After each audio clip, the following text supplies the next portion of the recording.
Tim Scott recently announced he's doubling down his efforts in Iowa, seeing it as a make-or-break state as his poll numbers lag in the early states. Scott caught some buzz in July when polls showed him cracking double digits, but that has since been wiped out as his fellow South Carolinian, the former Governor Nikki Haley, has seen her support rise. So Scott plans to pound the pavement in Iowa with town halls and media appearances as he tries to pull his poll numbers out of the single digits. It makes sense that Scott is trying to make something happen here in the next few months. He's trailing even further behind in New Hampshire, where Vivek Ramaswamy and Chris Christie are polling ahead of him. And in South Carolina, he's clearly outpaced by Nikki Haley and Ron DeSantis as the challengers to Trump. If he does poorly here and worse in those other states, that could be a really bad thing for his campaign. He's not the only one to prioritize the first in the nation caucus state. Ron DeSantis has long made clear the importance that his campaign is putting on Iowa. He's planning to visit all 99 counties, and his campaign is opening offices and surging staff to the state. Nikki Haley will also be opening more offices here, as all see Iowa as vital to maintain their campaign relevancy. It's becoming more and more clear that this primary is shaping up into two distinct lanes: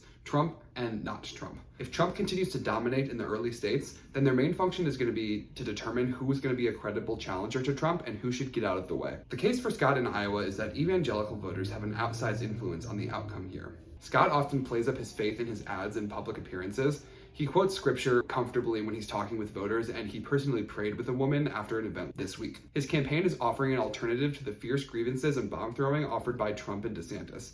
And the question is whether Iowa voters will have an appetite for that. There does not seem to be a strong consensus candidate among evangelicals at the moment. While faith is an important part of how Republican voters choose their nominee, it's just one piece of the puzzle, and we'll see if Scott has the ability to turn heads here in the next few months.